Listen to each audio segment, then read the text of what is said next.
Assalamualaikum warahmatullahi wabarakatuh. Perkenalkan, saya Nirva Regisa Putri, mahasiswa Ilmu Komunikasi Universitas Muhammadiyah Yogyakarta, peserta mata kuliah Teori Komunikasi tahun 2022.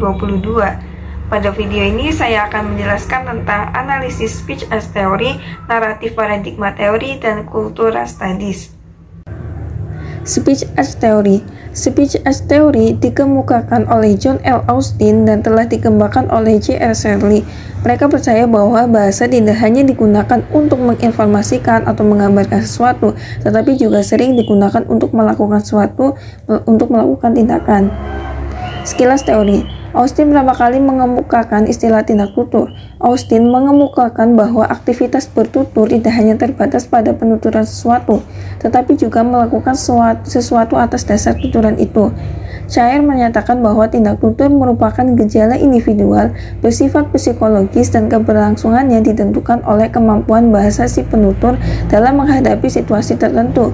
Dalam tindak tutur lebih dilihat pada makna atau arti tindakan dalam tuturannya. Selanjutnya,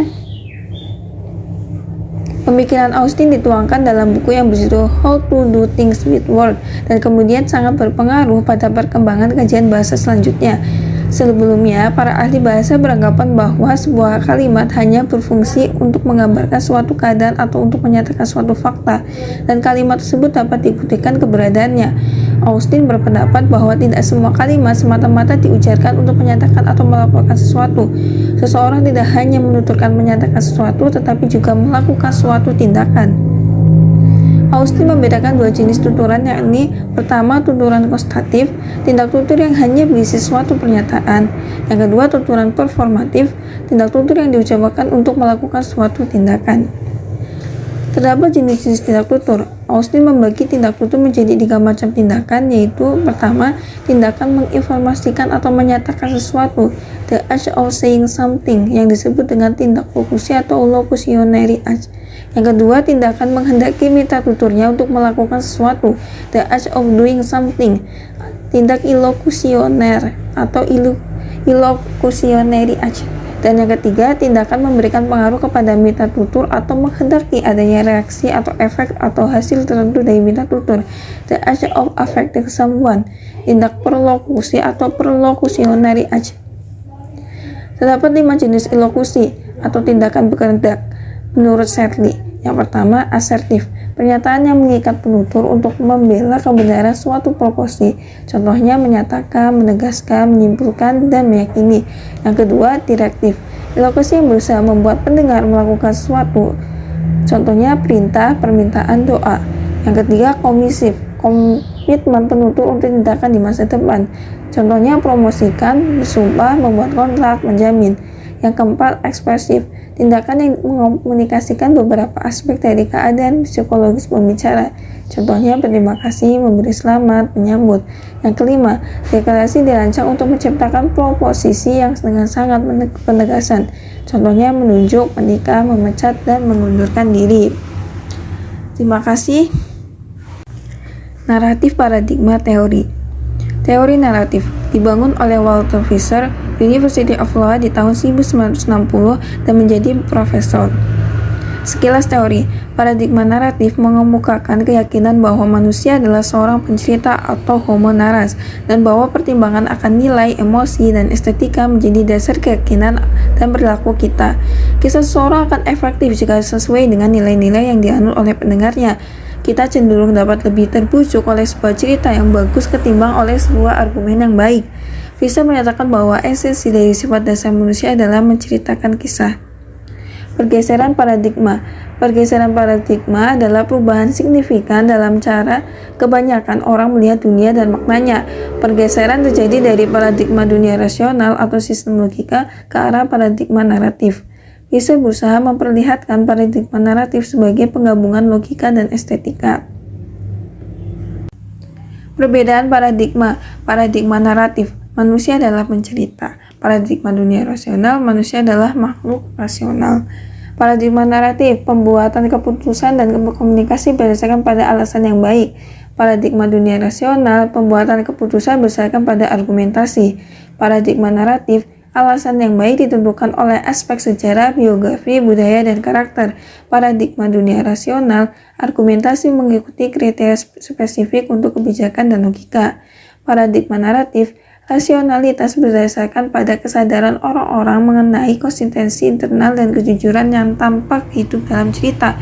Paradigma dunia rasional, rasionalitas berdasarkan pada kualitas pengetahuan dan proses penalaran formal.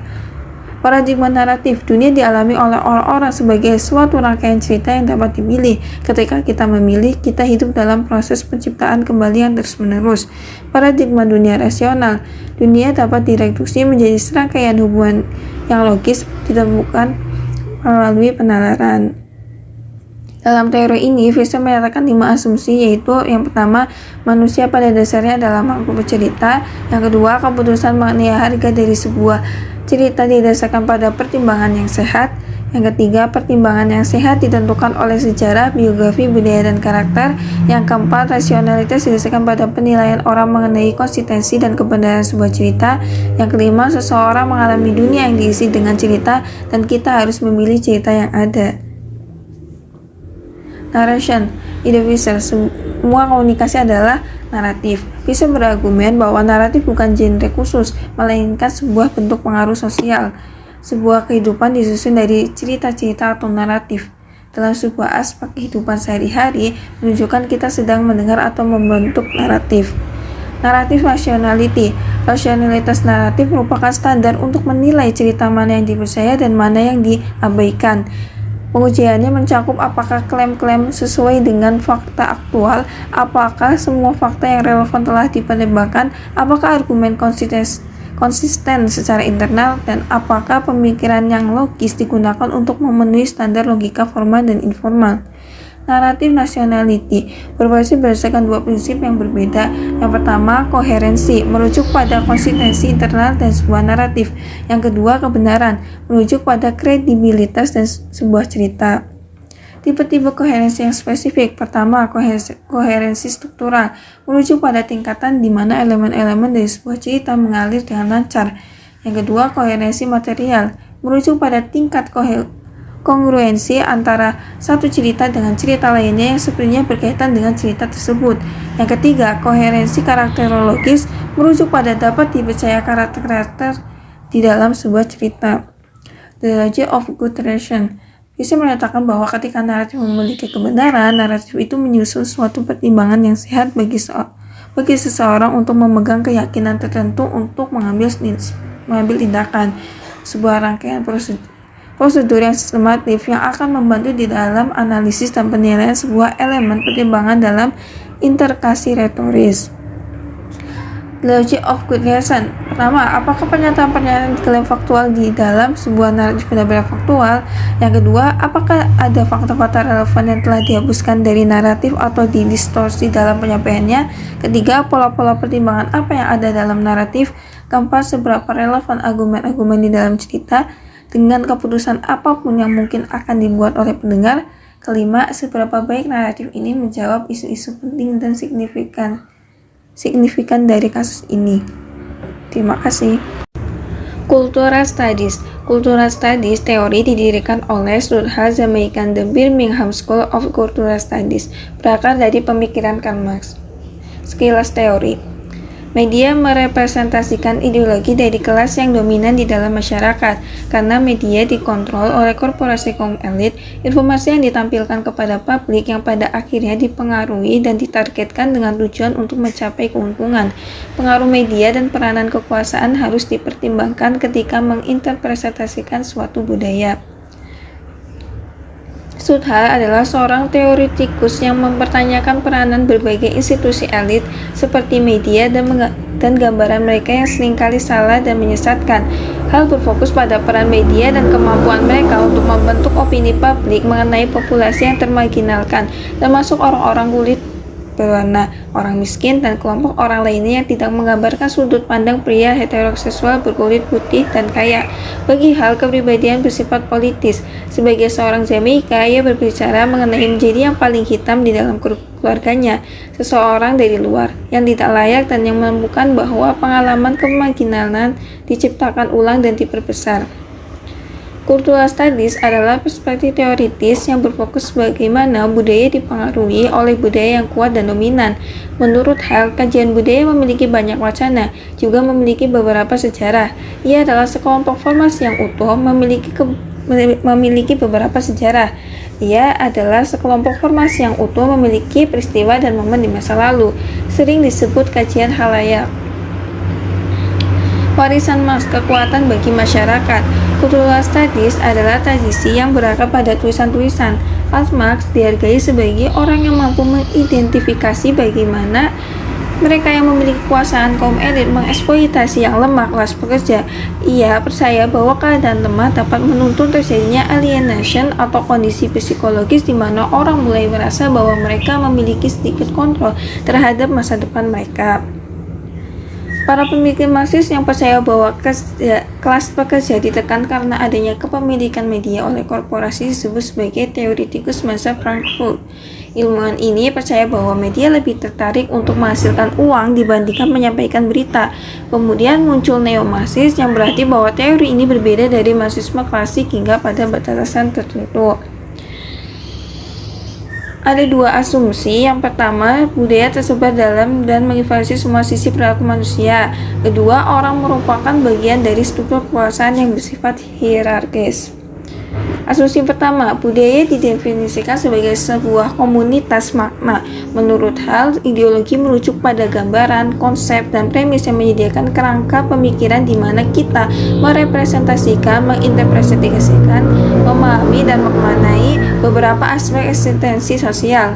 Hall yang yakin bahwa ideologi mencakup bahasa, konsep, dan kategori yang dikumpulkan oleh kelompok-kelompok sosial yang berbeda untuk memaknai lingkungan mereka. Kultur war, pergulatan budaya akan makna, interpretasi, identitas, dan kontrol menunjukkan bahwa seringkali terdapat pemisahan-pemisahan yang dalam persepsi mengenai pentingnya suatu isu atau peristiwa budaya. Individu-individu seringkali berkompetisi untuk membantu membentuk identitas nasional. Stella Tingtumei dan Li Fajun melihat bahwa budaya juga mencakup berbagai aktivitas dari sebuah populasi. Budaya tidak dapat dipisahkan dari makna di dalam masyarakat.